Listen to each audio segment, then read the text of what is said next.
G'day guys, you're back with MiracleMAX. Today in the workshop we have a VZ Commodore 1-ton ute that's got some issues. It's running rough at idle. So what's wrong with it? Let's check it out together. Max the mechanic is the man. Can fix it all, yes he can. With a joke and a cheer, your car troubles disappear. So apparently the customer has already had a shot at this himself, replacing a couple of coils underneath the inlet manifold. He states that it's still got this hesitation or roughness at idle. I can confirm that. I went for a road test. It's not there all the time, it's only there sometimes. So what should we do first? Well, I think we should do a relative compression test. Why is that, Max? Well, that way we can check out the actual condition mechanically of the engine itself. Let's go to the oscilloscope.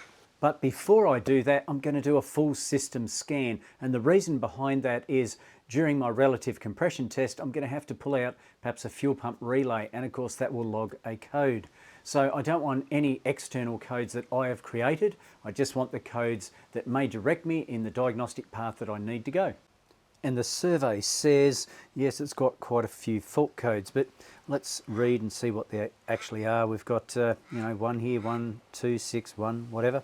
But how do they relate to an engine miss? In our engine, this is the main one that we should be looking at. We've got no communication with our gateway.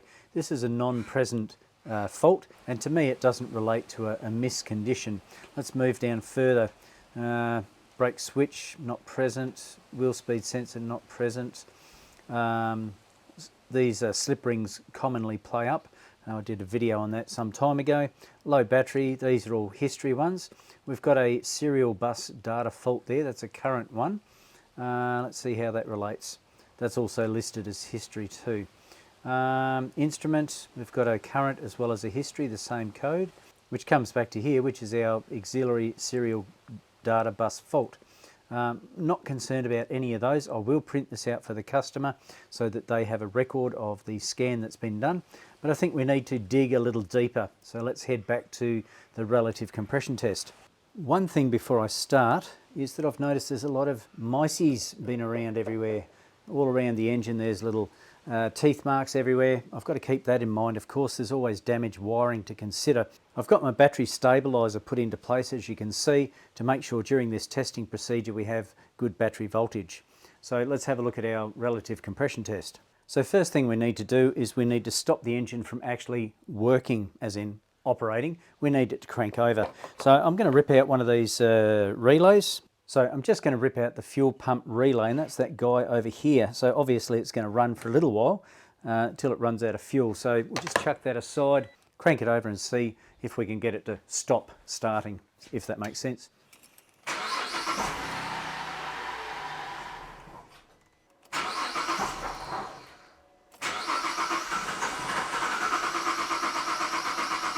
Okay, that's what we want there. That starter motor sounds pretty crook as well, and you can hear the ring gear's got a real ring attached to it. So there's some extra work that needs to be done on this. Let's have a look at our relative compression test first. I've actually got a 2000 amp clamp going onto my negative side of the battery. Doesn't matter if it's the positive or negative, just make sure you get it around all of them. So the negative was the easiest to get to, got my clamp on there. Let's have a look at our oscilloscope now. So I'm in guided tests at the moment, as you can see, and this is the sort of pattern we should be looking for. We should be looking at consistency across the board here with all these little peaks. So what does our engine do in our case? So let's start her up or crank it over and see what it does.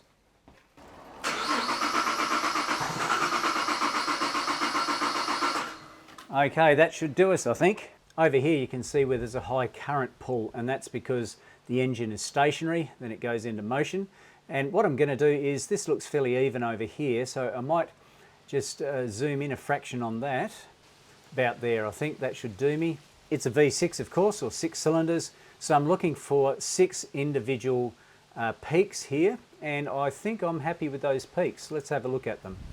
So if we just zoom down to that, and we zoom down to the bottom, keeping in mind that I didn't get the full pull that I wanted. But if we count back here, 1 peak, let's count the peaks. 1, 2, 3, 4, 5, 6, 1, 2, 3, 4, 5, 6. they are fairly even considering that it was winding up at the time.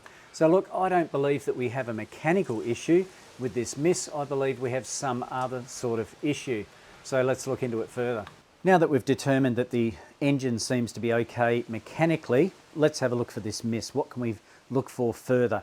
The miss doesn't happen all the time, so it's going to be a little bit hard to find, I believe. I'm back in the scan tool again, and where I am is in active tests. What I can do is control the injectors, each individual injector, so I can turn them off and on at will. The advantage of that, of course, is if it was missing on one particular cylinder, I could cut that injector and find out if that cylinder continued to miss or made no difference whatsoever. So let's have a look here. We can cut number one injector. Let's do that. So we go to number one injector and we can turn the injector off. Motor's not very happy with me, is it? We better turn him back on, I think. Okay, so if we escape out of that, it likes to go through a little cycle by the looks. If we escape out of that, we can go back to here. I've checked all the injectors, they're all the same, so I'm not really concerned about the injectors themselves.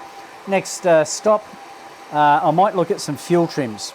Just going into my fuel trims here, if we had anything that was over about 10, whether it was plus or minus, that might be of concern, but I'm not overly worried about those fuel trims there, both short term and long term. We have a look at the injector time. They're pretty much the same overall. If one was standing out more than the other, it might be trying to compensate for a misfire or something, but that seems okay.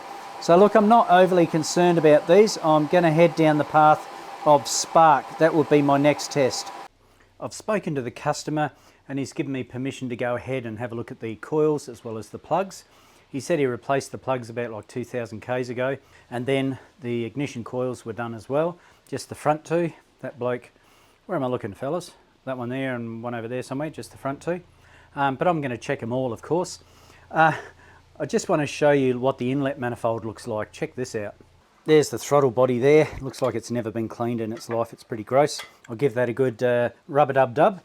And also, there are two vacuum ports either side of the manifold. This goes off to, I assume, for emissions purposes.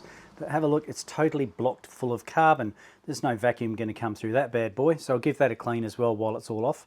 It's really important to make sure that you have a good visual of everything. I've pulled out every single coil, including these new ones. The reason is I want to check the spark plugs. Yes, they've replaced them. Yes, they're brand new in theory. Yes, they're a good brand. Well, who knows? But one thing I did notice was this coil over here. Let's have a look at it. If you have a look down the guts of it, I don't know if you guys can see or not, but there is in actual fact, let me find it. There's a track mark down the side of it. I might try and get a light in there for you guys because the light on the side of the camera is no good. It's just right up the top there. Oh, I don't know if you can see it or not, guys. But yeah, trust me, there's a track mark. Shouldn't be there. This is the spark plug out of that hole, and yes, it is definitely new. There's no doubt about it. What do we got there? NGK? Not too bad. I don't mind them myself. More importantly, I can't see any track marks down here. Does that mean that we're wrong? Well, no, perhaps the coil itself has failed. Previously, there might have been a dodgy spark plug in there. Put in a new spark plug, it only occasionally misses now. So we might end up with a crook coil. So we need to replace that coil, or we need, hang on a sec, Max, we don't just replace, we need to test that coil first. How can we do it? I've got a little coil tester. This is the coil tester that I'm using. It actually didn't cost much at all. There's the reference number, QDB.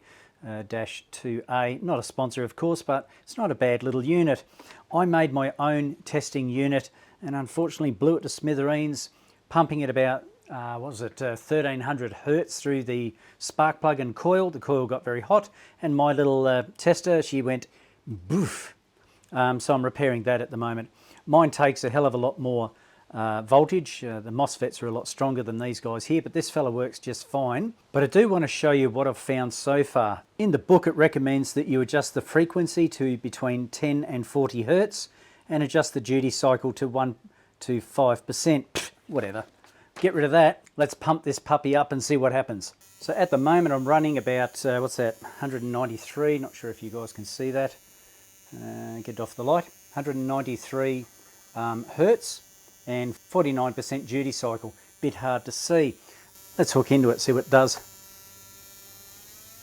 All right, cool, sounds great. But I did notice that when I drop it down in duty cycle in particular, we shouldn't have the frequency that high maybe, drop the duty cycle down, it starts to go a little bit stupid. It just cuts out there, and this little tool cuts out. So whether it's backfeeding through the circuitry in this, I don't know. But either way, this coil is, you know, it gets very, very hot, of course.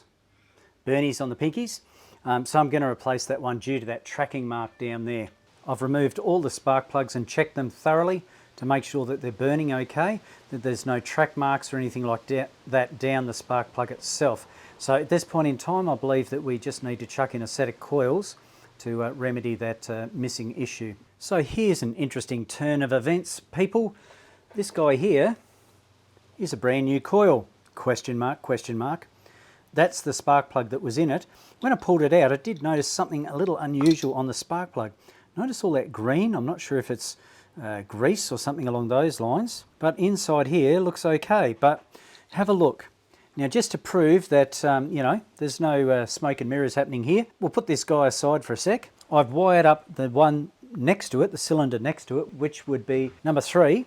And check this out. So if we hook him up, blah, blah, blah, no problemos. We hook up our power supply and we get our zappy business happening down here.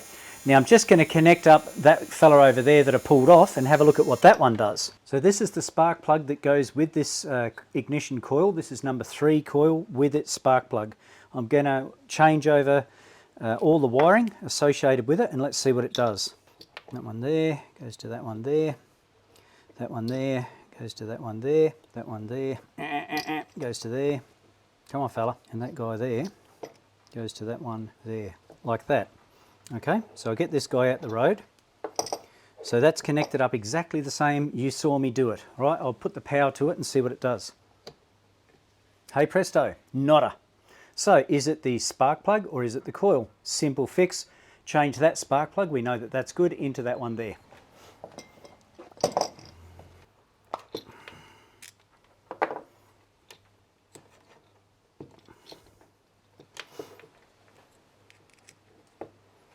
We'll power him on now. And nada, a dead ignition coil, brand new. Yeah, right. And just to triple confirm my work, this spark plug here is out of the dodgy coil here, and I want to confirm that this spark plug is still okay in an existing coil that I know is okay. Understand? Okay. All right, so if I fire this up and I get a spark out of here, I know the spark plug's okay, and it's purely this ignition coil. We fire him up and we get, drum roll, and we get a nice blue spark. I have spoken to the customer. He has given me full authority to go ahead with 6 ignition coils, not just the 4, 6. I'm going to do them all. I don't trust this dodgy one and maybe the other one over the other side. It's just not worth it with the inlet manifold off as it is. Go down, get some parts, pop them in, one happy customer, I hope. So just got myself a GOS kit. I don't know if it's any good or not, but the beauty of this thing here is that you get a nice inlet manifold gasket as well. Very nicely laid out, I might add. Hopefully that sorts the issue. And now that I'm ready to put the inlet manifold on, I've cleaned those 2 vacuum ports plus the throttle body. Look how schmick that looks, hey? Okay, let's fit it to the motor. Okay, all back together, looking nice and tidy. I'm going to leave the engine covers off for now, those guys over there and there. There's also one over the front here that I pulled off to examine another problem that he's got down there, like a water pump leak, for instance. Let's start it up, see how it runs. Well, it's fixed, isn't it? Well, not really, we don't know. Only thing I can do is take it for a road test, put it through the same conditions that it had before, see if it plays up. Just out in a road test at the moment, haven't got my big camera, just using my phone, but it'll give you an idea of what's going on. I'm on an incline at the moment, quite a steep hill, and idling here. Let's dump it and see what it does. No miss, no hesitation, all good. Sweet. Back from the road test, and it is driving very, very nicely. I've had a really good chat with the customer and gone through my spiel explaining the process that I used. It's important to watch out for dodgy parts. Just because they're new doesn't mean they're good. He's out of the workshop now, a very happy man. He now has his vehicle back with no hesitation, no miss at idle or takeoff or anywhere. It's running quite nicely. I hope you got something from the video today, guys, and if you haven't already, please subscribe to the channel, give it a like, and feel free to comment down below. Of course, don't forget about that notification bell. You don't want to miss any future videos. Hey, hit us up on Instagram and Facebook as well. So until next time, this is MiracleMAX signing off. I will catch you later.